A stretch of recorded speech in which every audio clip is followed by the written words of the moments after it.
Welcome back, everybody, to George Orwell's Animal Farm. Since we're just a little over halfway through the book, we thought it might be helpful to quickly summarize what's gone on so far and point out those symbols that we're supposed to be seeing that are in connection to the story of the rise and fall of the Soviet Union. So, for example, let's go very, very quickly here. We know that at the beginning of the book we are introduced to this farm. This is the Manor Farm. But the Manor Farm is actually supposed to be a symbol of Russia at the time.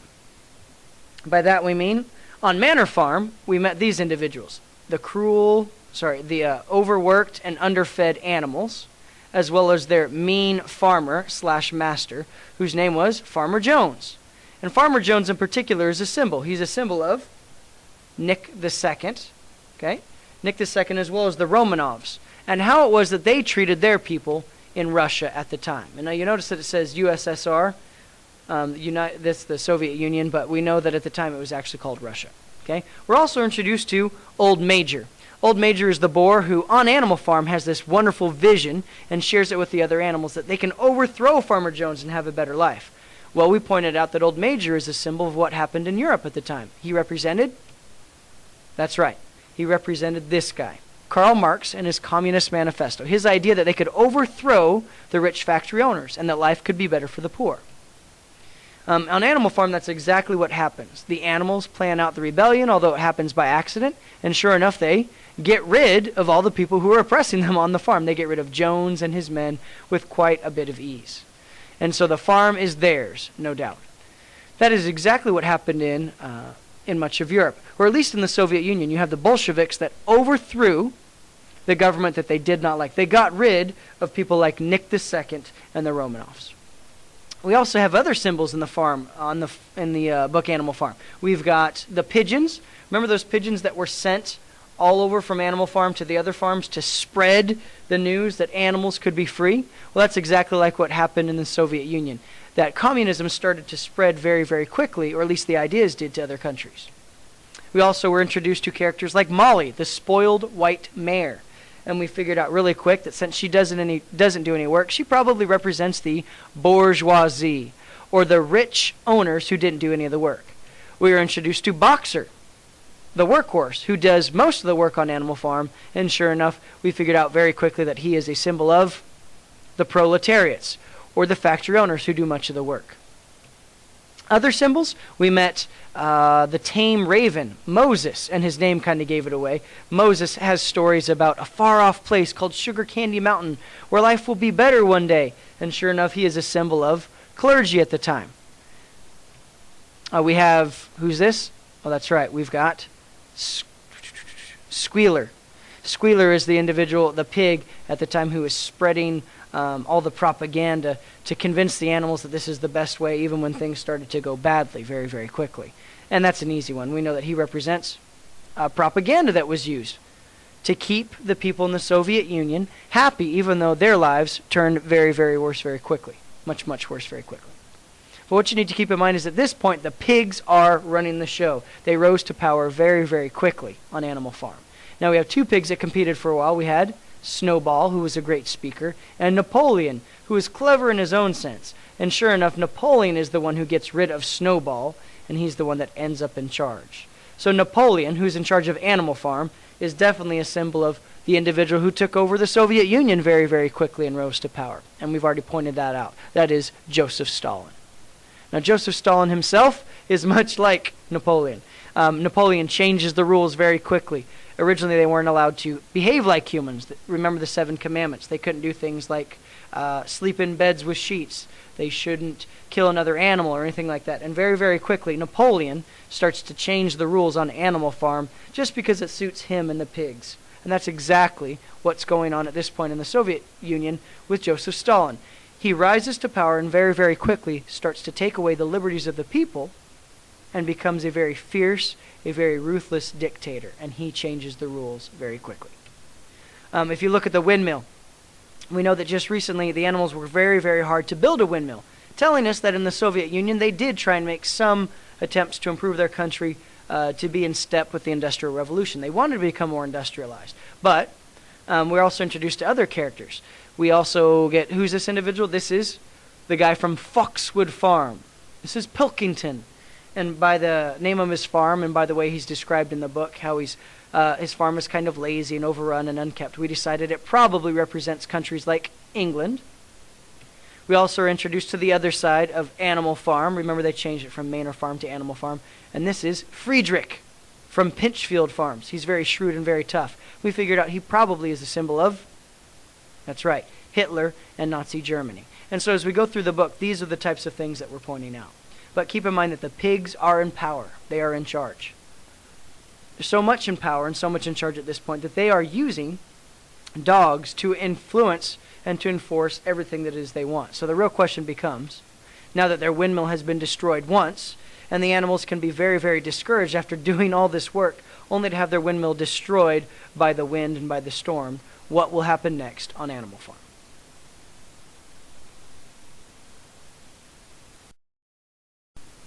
Welcome back, everybody, to George Orwell's Animal Farm. Today we're going to be in Chapter 7, or Chapter VII in Roman numerals. You need to be on page 84 of your own book, and please follow along in your own book. Make whatever notes that we ask you to in pencil, as well as any other words that you think are fantastic words for you to master, any other notes that you want to make as well. So with that, let's go back and see where we are in just a couple pages beforehand. Why don't you turn back 2 pages and find where it says Snowball in capital letters, and mark that, and then pause it and hit play when you're ready to go again. If you think back to the last chapter, the animals had worked very, very hard to build a windmill. Boxer and the other animals had worked very, very hard to get enough stone, and they were making pretty good progress. But what had happened was what? The windstorm had kicked up and had destroyed all their precious work at this point. Even so, Napoleon was trying to blame Snowball, or use him as a scapegoat for all that's happened. Now, the reader knows better. We know that they probably didn't do a very good job.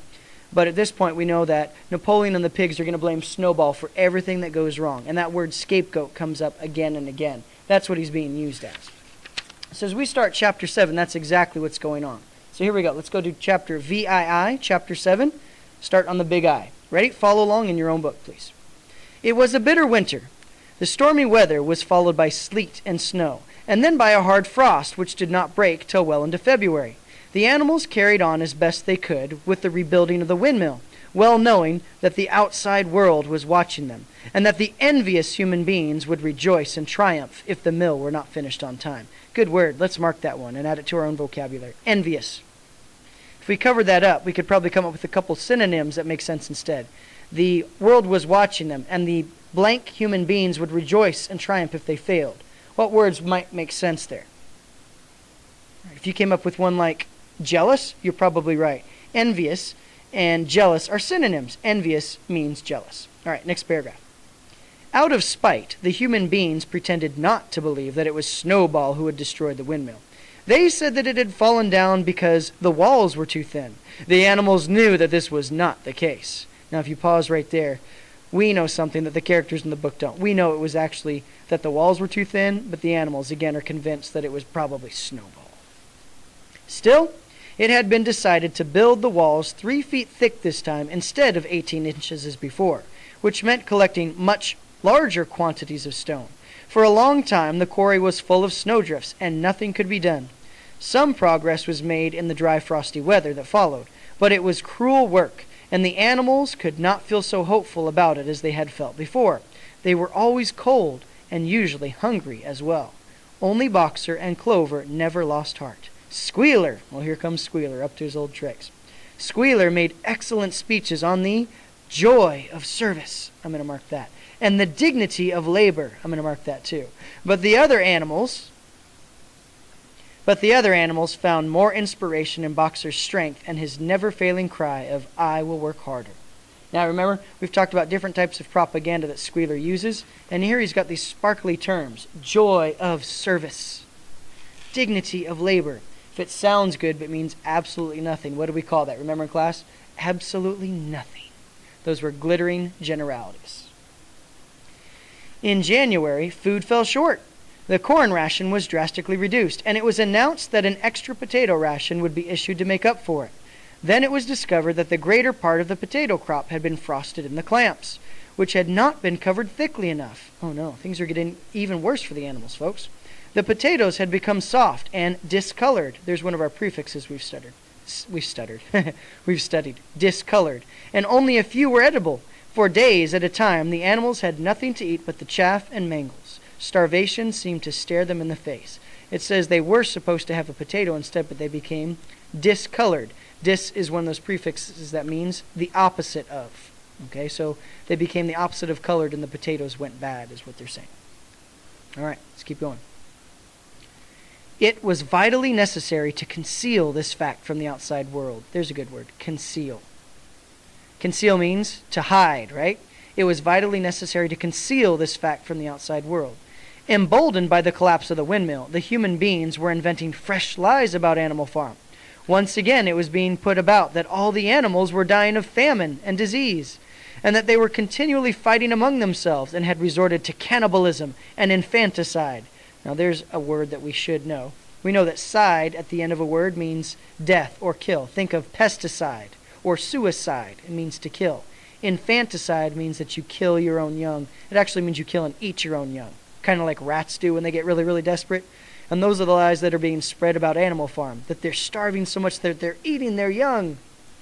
Napoleon was well aware of the bad results that might follow if the real facts of the food situation were known, and he decided to make use of Mr. Whymper to spread a contrary impression. Remember Mr. Whymper, one of our characters? He was the human who's helping to trade with the outside world. So Animal Farm is using him as a go-between guy to help get what they need. Hitherto, the animals had had little or no contact with Whymper on this weekly visits. Now, however, a few selected animals, mostly sheep, were instructed to remark casually in his hearing that rations had been increased. So interesting. As Mr. Whymper walks by, they're going to pretend like, oh, we have so much food, just so he thinks that things are going very well on Animal Farm, and he might be able to spread that to the other humans. In addition, Napoleon ordered the almost empty bins in the store shed to be filled nearly to the brim with sand, which was then covered up with what remained of the grain and meal. On some suitable pretext, Whymper was led through, next page, the store shed and allowed to catch a glimpse of the bins. He was deceived and continued to report to the outside world that there was no food shortage on Animal Farm. Nevertheless, towards the end of January, it became obvious that it would be necessary to procure some more grain from somewhere. There's that word again, procure, to get, right? To obtain. In these days, Napoleon rarely appeared in public, but spent all his time in the farmhouse, which was guarded at each door by fierce-looking dogs. When he did emerge, it was in a ceremonial manner. In other words, like a ceremony. Ceremonial means like a ceremony. With an escort of 6 dogs who closely surrounded him and growled if anyone came too near. Frequently, he did not even appear on Sunday mornings, but issued his orders through one of the other pigs, usually Squealer. My, how things are changing on Animal Farm, folks. Pigs not only have taken over, and Napoleon's risen to power, now he's not even acting like one of the animals. He's acting like a dictator or a ruler. One Sunday morning, Squealer announced that the hens, who had just come in to lay again, must surrender their eggs. Napoleon had accepted through Whymper a contract for 400 eggs a week. The price of these would pay for enough grain and meal to keep the farm going till summer came on and conditions were easier. When the hens heard this, they raised a terrible outcry. They had been warned earlier that this sacrifice might be necessary, but had not believed that it could really happen. They were just getting their clutches ready for the spring sitting, and they protested that to take the eggs away now was murder. For the first time since the expulsion of Jones, there was something resembling a rebellion. We're going to stop right there. Looks like some of the animals have just about had it with Napoleon and his ways. So at this point, I'd like you to read the rest of the chapter. We're at the bottom of page 86, and so you're going to read the bottom of 86, 87, and on through to 97. So good luck and enjoy chapter 7 of Animal Farm. Again, you're going to start where? At the bottom of 86.